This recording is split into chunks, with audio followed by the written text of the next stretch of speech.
ओम। क्रांति कुंज गुरुकुल में सभी का स्वागत है। तो आज हम एनाटॉमी का अगला टॉपिक टिश्यू के बारे में पढ़ेंगे। तो टिश्यू है क्या, कि सेल का हमने पढ़ लिया था कि सेल क्या है, स्मॉलेस्ट यूनिट ऑफ लाइफ है। तो बहुत सारे जब सेल्स मिलके क्या बनाएंगी, कि मान लिया सेल्स का एक क्लस्टर, एक गुच्छा, इसको बोलते हैं टिश्यू। ठीक है। तो टिश्यू क्या है, समान रचना और समान कार्य करने वाली, इस जो स्ट्रक्चर में सेम हो, सेम काम करें, वो कोशिकाएं, वो सेल्स जब एक ग्रुप में आ जाती हैं, एक साथ काम करती हैं, तो उसको बोलते हैं टिश्यू। ठीक है। तो मेनली आपके चार टाइप के टिश्यूज पाए जाते हैं: epithelial tissue, connective tissue, muscular tissue और नर्वस टिश्यू। ठीक है। तो एपिथेलियल टिश्यू कौन से होते हैं? एपी मतलब होता है ऊपर, कि जो सतह पे, सरफेस पे पाए जाते हैं किसी भी ऑर्गन के, किसी भी पार्ट के, उसको बोलते हैं एपिथेलियल टिश्यू। अब सबसे बाहरी हैं तो क्या काम करेंगे, प्रोटेक्ट करेंगे जिस भी ऑर्गन की कवरिंग होगी। ठीक है। तो इसमें से क्वेश्चन ये पूछ लेते हैं कि प्रोटेक्शन का काम कौन से टिश्यू करते हैं। तो एपिथेलियल टिश्यू करते हैं प्रोटेक्शन का काम। ठीक है। और बाहरी लेयर है तो एब्जॉर्प्शन में भी काम करेंगे। और पाए कहाँ पे जाते हैं, इसके एग्जाम्पल बहुत इंपॉर्टेंट है। एक तो जितनी भी बॉडी ग्लैंड्स हैं, सब में ये पाए जाते हैं। ठीक है। और जो बॉडी ग्लैंड्स हैं, मतलब इसी की इन ग्रोथ है कि एपिथेलियल टिश्यू था, उसी की ग्रो होके वो क्या बनाती हैं, ग्लैंड्स का निर्माण करती हैं। ठीक है। और कहाँ पे पाए जाते हैं ये,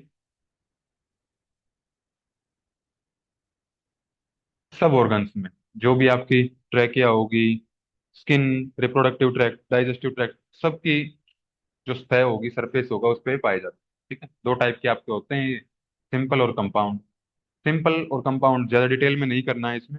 अगर सिंगल लेयर होगी तो उसको बोलेंगे सिंपल एपिथेलियल टिश्यू, और एक से ज्यादा लेयर होंगी तो उनको बोलेंगे कंपाउंड एपिथेलियल टिश्यू। ठीक है। तो एपिथेलियल टिश्यू का इतना ही करना है आपको। ठीक है। फिर अगला आता है कनेक्टिव टिश्यू। ये मोस्ट इंपॉर्टेंट है, क्वेश्चन इसी में से आपका मेनली बनता है। तो कनेक्टिव यानी कि दो चीजों में जो कनेक्शन करे, एक दूसरे को जोड़े, संयोजन करे। ठीक है। जो कनेक्शन प्रोवाइड करे दो चीजों में, उनको बोलते हैं कनेक्टिव टिश्यू। इसमें पहला आता है टाइप इसका एरियोलर। एरियोलर टिश्यू आपके पूरे शरीर में प्रेजेंट होते हैं। ठीक है। तो इसलिए स्पेसिफिक क्वेश्चन इसमें से नहीं बनता है। एडिपोज टिश्यू, जो आपकी फैट होंगी, फैट सेल जो भी होंगी। ठीक है। ये दो टाइप की होती हैं आपकी, व्हाइट और ब्राउन। और फैट सेल्स को बोलते हैं एडिपोसाइट्स। तो इनमें ये पाए जाते हैं वाइट फाइबर्स। फाइबरस फाइबर्स क्या काम करते हैं, एक दूसरे को जोड़ते हैं। तो जहाँ पे भी फाइबर्स होंगे तो वहाँ पे वाइट फाइबरस कनेक्टिव टिश्यू पाए जाते हैं। इलास्टिक, जो भी ऑर्गन, जैसे कि लंग्स हैं हमारे, इलास्टिक हैं। जैसे ही आप सांस भरोगे तो फूलते हैं, जैसे ही सांस छोड़ोगे तो सिकुड़ जाते हैं, यानी कि इलास्टिक हैं। ठीक है। जैसे रबड़ होती है कि खींचोगे तो खिंच जाती है, और जब छोड़ोगे तो वापिस अपनी शेप में आ जाती है। तो उस टाइप के जो भी ऑर्गन्स होंगे, सब में येलो इलास्टिक टिश्यू पाया जाता है। फिर अगला आता है रेटिकुलर। रेटिकुलर मतलब जालीनुमा। तो जालीनुमा जहाँ पे भी कनेक्टिव टिश्यू होंगे उसको रेटिकुलर बोलते हैं। ठीक है। इतना इंपॉर्टेंट नहीं है ये वाला। ठीक है। जो मेन आपका आता है वो ये स्लाइड आती है, हीमोपोइटिक। हीम वर्ड यूज होता है ब्लड के लिए, यानी कि जो ब्लड सेल्स आएंगी वो भी क्या है, कनेक्टिव टिश्यू। ब्लड भी क्या है, कनेक्टिव टिश्यू है। यही एक पीवाईक्यू भी आया हुआ आपका, आपको ऑप्शन दे दिया कि पूछ लिया उसमें कि which of the following is the connective tissue, तो उसमें एक ऑप्शन था आपका ब्लड। तो ब्लड उसका आंसर हो जाएगा। ठीक है। तो इसमें जो ब्लड के कंपोनेंट हैं, डब्ल्यूबीसी है, व्हाइट ब्लड सेल्स है, रेड है, प्लेटलेट्स हैं, सारे इसमें आ जाए। ठीक है। या फिर जनरली इसको ब्लड भी बोल देते हैं। तो हीमोपोइटिक ये कनेक्टिव टिश्यू है। जो भी कार्टिलेज, कार्टिलेज की जो सेल्स आती हैं उनको बोलते हैं कॉन्ड्रोसाइट्स। और कार्टिलेज क्या होते हैं, सॉफ्ट बोन मान सकते हो उनको। ठीक है। बोन या फिर ओसियस, ये भी क्या करती हैं, कनेक्टिव टिश्यू, एक दूसरे कनेक्ट होके शरीर को ढांचा प्रोवाइड करती हैं। इसकी कौन सी सेल्स होती हैं, जो इम्पोर्टेंट है आपको वो हीमोपोइटिक है। ठीक है। इसकी, तो दूसरा बोन एंड ओसियस है। इसकी सेल्स का पूछा गया है एक बार, आपको ऑप्शन दे दिया, ओस्टियोब्लास्ट दे दिया, ओस्टियोक्लास्ट दे दिया, और ओस्टियोसाइट दे दिया। फिर आपसे पूछ लिया कि इनमें से कौन सी बोन की कनेक्टिव टिश्यू नहीं है, या फिर बोन की सेल इसमें से कोई कौन सी नहीं है। तो ये तीनों तो हैं, इसके अलावा जो भी ऑप्शन में मिलेगा आपको वो इसका आंसर हो जाएगा। ठीक है। लिम्फोइड के बारे में जब आप लिम्फेटिक सिस्टम पढ़ेंगे तब देखेंगे। म्यूकोइड, म्यूकोइड आपके जो मीजनकाइमल सेल्स होंगी, ठीक है, इंपॉर्टेंट नहीं है वैसे। जो आपके मेनली क्वेश्चन बनते हैं, या तो हीमोपोइटिक से बनता है, या फिर बोन या फिर ओसियस से बनता है। ठीक है। तो ये हो गया आपका कनेक्टिव टिश्यू। फिर इसके बाद आता है आपका मस्कुलर, मस्कुलर टिश्यू, पेशिया उत्तक। तो मसल्स के क्या क्या काम होते हैं? मसल्स के काम आपको पता है कि शरीर की गति करवाती हैं ये, ठीक है, कंडक्शन करती हैं, इलास्टिक होती हैं, तो ये सारे उसमें आ जाएंगे। तो वो हम मेंशन नहीं कर रहे हैं। जो जरूरी है इसमें कि 3 टाइप्स की मस्कुलर टिश्यू आपकी पाई जाती हैं, 3 टाइप्स की। एक होंगी वॉल्यूंट्री, यानी कि जो आपकी इच्छा के अनुसार काम करेंगी। इसके ऊपर क्वेश्चन बहुत पूछा गया है आपका, ठीक है, एग्जाम्स में रिपीट होता ही होता है ये क्वेश्चन। वॉल्यूंट्री,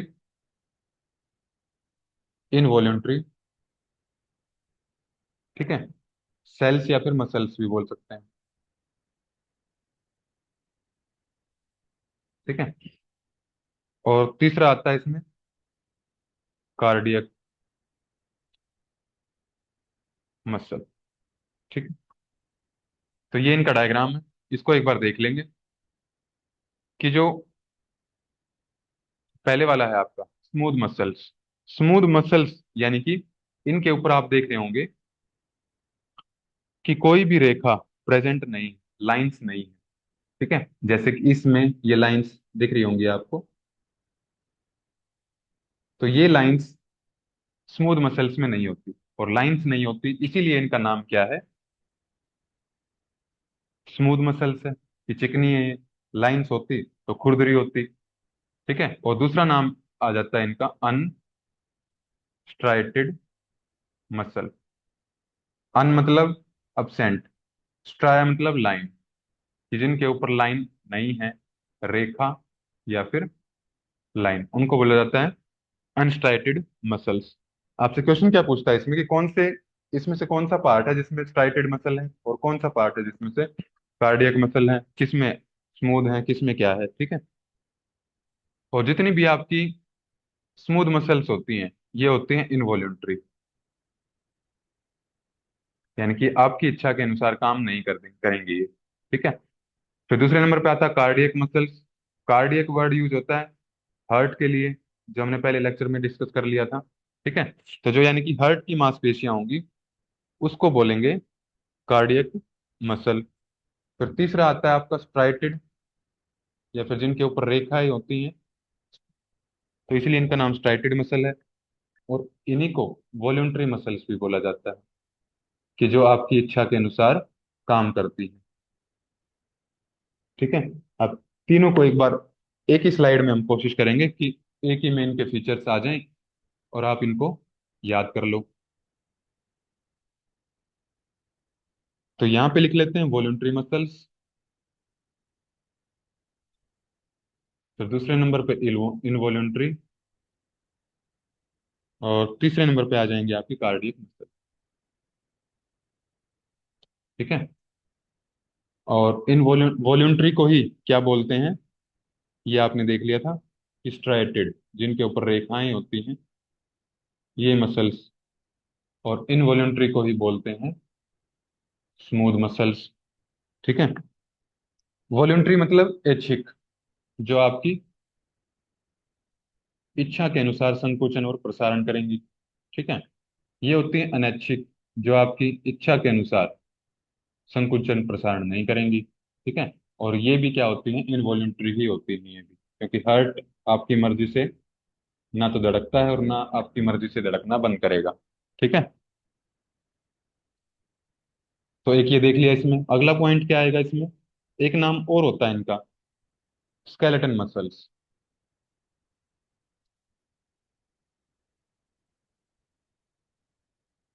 स्केलेटन मसल्स क्यों बोलते हैं इनको?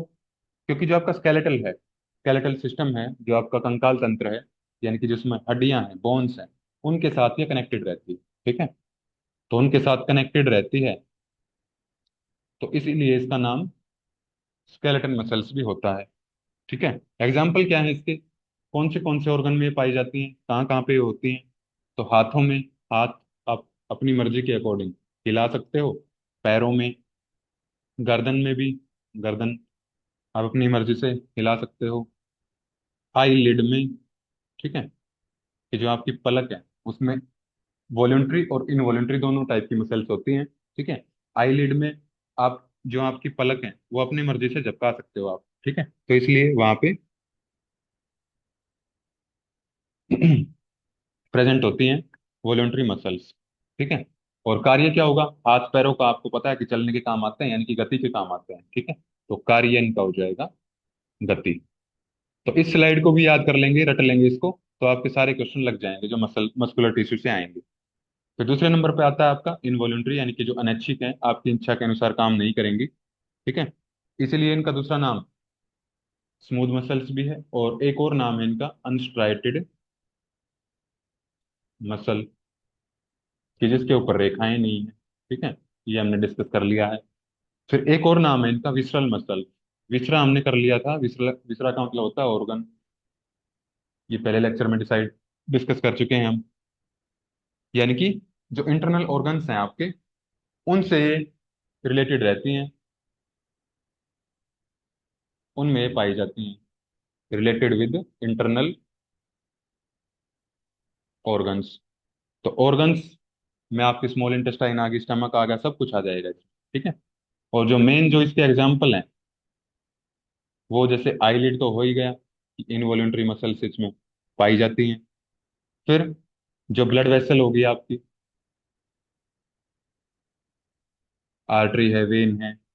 ठीक है, और जो पूरी आपकी जीआई ट्रैक्ट है, gastro intestinal tract, alimentary canal है जो आपकी माउथ से लेके एनस तक की, उसमें सारी स्मूथ मसल्स पाई जाती हैं। ठीक है, तो ये हो गया।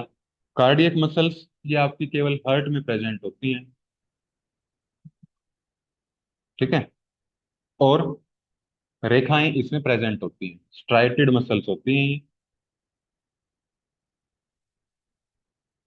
लेकिन फिर भी इनवॉलेंट्री होती है। ठीक है, तो ये क्वेश्चन बहुत बार पूछा गया है आपसे कि स्ट्राइटेड मसल्स मसल्स वैसे तो वॉलेंट्री होती हैं, आपकी इच्छा के अनुसार काम करेंगी, लेकिन वो कौन सी मसल्स हैं जो स्ट्राइटेड होते हुए भी इनवॉलेंट्री हैं, जो आपकी इच्छा के अनुसार काम नहीं करती?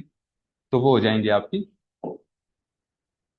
Cardiac muscle. और एक क्वेश्चन इसमें ये भी पूछा गया है कि ऐसी कौन सी मांसपेशी है जो जन्म लेने से लेकर और मृत्यु के पर्यंत, कि मृत्यु आने तक आराम नहीं करती कोई भी? तो आपको पता है कि हार्ट जो आपका पंप करता है, ब्लड पंप करता है, धड़कता है, वो आप चाहे सो जागो कुछ भी करो, ये अपना काम करता रहता है। ठीक है, तो एक ये भी इसमें याद रखेंगे कि बर्थ से लेके और डेथ तक ये आराम नहीं करती, नेवर रेस्ट। और जब ये रेस्ट करती हैं तो आदमी क्या हो जाता है? Rest in peace. फिर इसके बाद जो आपका आता है, वो आता है नर्वस टिश्यू। नर्वस टिश्यू, सबसे पहली चीज जो मेन है इसमें, वो है न्यूरॉन।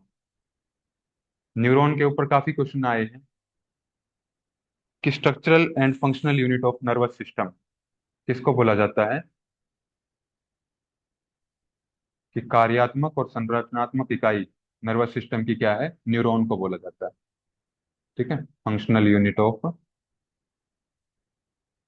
नर्वस सिस्टम, जो आपका तंत्रिका तंत्र है, उसमें ये फंडामेंटल यूनिट है, ये फंक्शनल यूनिट है उसकी। ठीक है, और दो पार्ट होते हैं इसके, ये आपको दिख भी रहे होंगे इसमें डायग्राम में। पहला होता है इसमें सेल बॉडी, जो इतना हिस्सा है, ये होता है सेल बॉडी। बॉडी मतलब शरीर, काय, तो शरीर इसका ये होता है, और शरीर से जो भी निकला होता है उसको बोलते हैं प्रोसेस। तो ये होता है बाकी का पार्ट इसका, प्रोसेस। इस प्रोसेस में एक पार्ट आपका एक्सोन आ जाता है, और दूसरा, एक तो सेल बॉडी से ये निकले हुए हैं एक्सोन, और दूसरा प्रोसेस क्या निकला हुआ है, डेंड्राइट्स निकले हुए हैं। तो दो इसके प्रोसेस होते हैं, सेल बॉडी और सेल बॉडी में, सेल बॉडी से जो निकले हैं, पहला है एक्सोन और दूसरा है डेंड्राइट्स। अब क्वेश्चन क्या आता है इसमें, कि ये बताओ कि जो मैसेज है वो सेल बॉडी से दूर कौन लेके जाता है और सेल बॉडी के पास में कौन लेके आता है। तो ये थोड़ा सा देख लेते हैं इसका। अब जो इसके आगे अटैच होगा, इसके पहले भी एक न्यूरॉन होगा यहाँ पे भी, और इसके आगे भी एक न्यूरॉन होगा, ठीक है। और दो न्यूरॉन्स का कनेक्शन, इसको बोलते हैं साइनेप्स। अगर पूछ ले तो आपसे,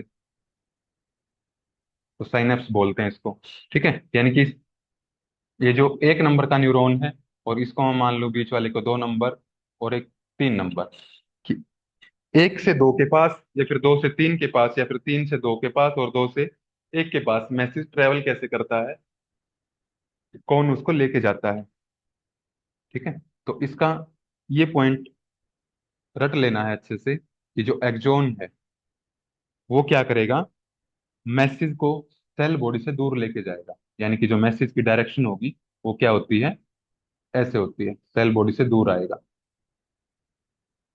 ठीक है।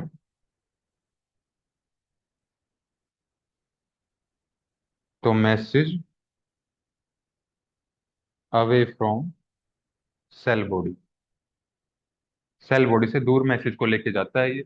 मोस्ट इंपोर्टेंट, बहुत बार क्वेश्चन पूछा गया है ये, ठीक है। दूसरा होता है डेंड्राइट। डेंड्राइट जो आपकी सेल बॉडी की तरफ लेके जाएंगे, जो इसके विपरीत, टूवर्ड्स सेल बॉडी, की जो सेल बॉडी की तरफ मैसेज को लेके जाएंगे उनको डेंड्राइट्स बोलते हैं, और जो सेल बॉडी से दूर लेके जाएंगे उसको एक्सोन बोलते हैं, ठीक है। तो ये आपका नर्वस टिश्यू कंप्लीट होता है, और आपका टिश्यू जो टॉपिक है वो भी कंप्लीट होता है। इसी में से सारे क्वेश्चन बनते हैं। अभी तक इससे बाहर नहीं क्वेश्चन पूछे गए हैं, तो इसको अच्छे से याद कर लेंगे सारा, ठीक है। अब कुछ पीवाईक्यू हैं वो डिस्कस कर लेते हैं इसके। पहला है आपका, जो जुलाई 2018 में पूछा गया है, कि अरेखित जो पेशियां होती हैं, यानी कि अनस्ट्राइटेड या फिर अनलाइंड भी एक और नाम आ गया है आपका, मतलब जिस पे लाइनें नहीं होती, वो कहाँ कहाँ पाई जाती हैं आपकी।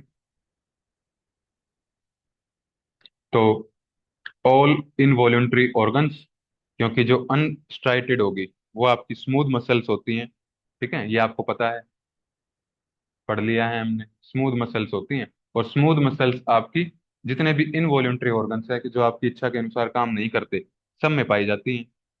तो पहला ऑप्शन तो आपका ये हो जाएगा, ए तो होगा, ठीक है, एक्सेप्ट हर्ट, क्योंकि हर्ट में अनस्ट्राइटेड मसल्स तो प्रेजेंट होती हैं, लेकिन वो क्या होती हैं, नहीं, इनवॉलेंट्री ऑर्गन तो है ये, लेकिन इसमें स्ट्राइटेड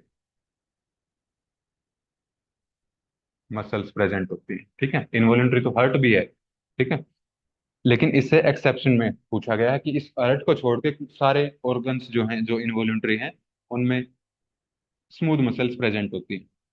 फिर दूसरा, इसमें एग्जाम्पल हमने किया था जीआई ट्रैक्ट, और जीआई ट्रैक्ट में आपका इंटेस्टाइन, लीवर ये आते हैं, तो ये भी इसका आंसर हो जाएगा। तो ए और बी, ये दो ऑप्शन इसमें ठीक हो जाएंगे आपके, ठीक है। हार्ट में आपको पता है कि लाइन वाली होती हैं, स्ट्राइटेड मसल्स प्रेजेंट होती हैं। हाथ पैरों में आपको पता है कौन सी होती हैं, स्ट्राइटेड मसल्स होती हैं जो वॉल्यूंटरी होती हैं, ठीक है। तो एग्जाम्पल ऑफ कनेक्टिव टिश्यू, ये वो क्वेश्चन है जिसकी बात कर रहे थे, जुलाई 2018 में पूछा गया था ये, कि कार्डियक मसल एक कनेक्टिव टिश्यू नहीं है, अनलाइन मसल्स यानी कि स्मूथ मसल्स, या फिर अनस्ट्राइटेड।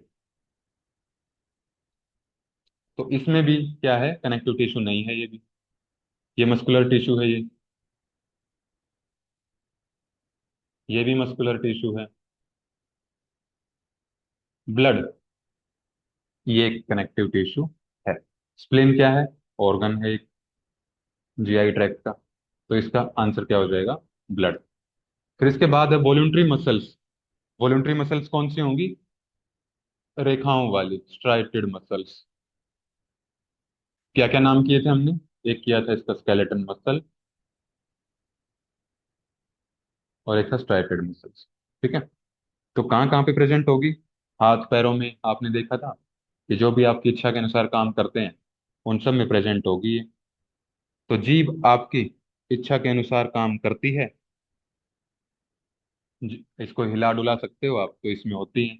जो पहला इसोफेगस का पार्ट होगा, शुरुआती, जो आपकी आहार नली है उसका जो पहले वाला हिस्सा होगा, वो भी वॉल्यूंटरी होता है, ये याद रखेंगे। बाद वाला नहीं होता। यानी कि अगर पहले पार्ट में कोई भी चीज है तो आपको अपनी मर्जी से निकाल सकते हो उसको। कि जैसे मान लिया कोई दवाई लेते हैं, ज्यादा कड़वी लग गई, तो आपने देखा होगा गले के बिल्कुल लास्ट हिस्से तक पहुंच जाती है वो। और जहाँ पे गले का लास्ट हिस्सा होता है वो इनिशियल पार्ट होता है इसोफेगस का।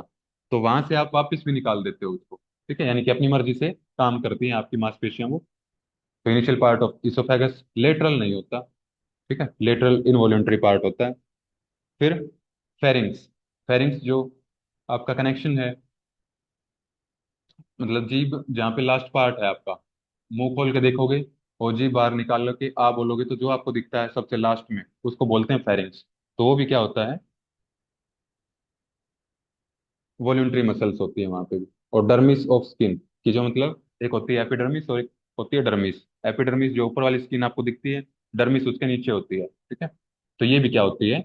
इनवॉल्यूंटरी होती है, वॉल्यूंटरी नहीं होती। तो ए, बी और डी, फोर्थ ऑप्शन इसमें आपका करेक्ट हो जाएगा। फिर इसके बाद दिसंबर 2020 और जून 2021 दो बार रिपीट हुआ है question. Which potential of the nerve fibre transmit the impulse from the stimulation area to the other area? कि नर्व फाइबर वो कौन सा है, या फिर वो नर्व फाइबर की वो कौन सी पोटेंशियल है, कौन सी शक्ति है वो उसकी, जो इम्पल्स को या फिर स्टिमुलेशन को या फिर मैसेज को, ठीक है, स्टिमुलेशन एरिया से दूसरे हिस्से तक पहुंचाती है। तो ये इसको बोलते हैं कंडक्शन, या फिर उसकी कंडक्टिव कैपेसिटी। तो ये भी याद कर लेंगे इसका, कंडक्टिव कैपेसिटी होती है ये। ठीक है। फिर इसके बाद अगला क्वेश्चन आता है आपका, और ये लास्ट पीवाईक्यू है इस टॉपिक का। If a person is lifting is left leg to the left and returns it back during this motion, ये आपका जो हमने बॉडी मूवमेंट्स की थी उसका एक पीवाईक्यू इसमें लगा रखा है। ठीक है, उसमें रह गया था तो अभी डिस्कस कर रहे हैं इसको। ए person is lifting is left leg, उसने अपनी जो दाई बाई बाई टांग को उठाया और वो लेफ्ट में लेके गया, लेफ्ट में लेके गया, और वापस से वो जो उसका स्टार्टिंग पॉइंट था वहीं पे ले आया वो। ठीक है। Return sits back, the knee are straight, घुटने सीधे रहे इस पूरे प्रोसेस में, घुटना नहीं मुड़ा है। तो ये both this motions are called, तो दोनों ये मोशन कौन से हैं? तो पहले आप शरीर से दूर लेके गए, यानी कि मिड लाइन से दूर लेके गए, तो इसको बोलते हैं एबडक्शन। और जब फिर वापस सिर के पास में लेके आए तो इसको बोलते हैं एडडक्शन। ठीक है। तो सी और डी। फ्लेक्शन एक्सटेंशन क्यों नहीं होगा? क्योंकि इसमें जो जॉइंट का एंगल है वो चेंज नहीं हुआ है। जॉइंट का एंगल चेंज नहीं हुआ है तो फ्लेक्शन एक्सटेंशन नहीं आएगा। ठीक है। तो ये था आपका आज का टॉपिक। मिलते हैं अगली वीडियो में।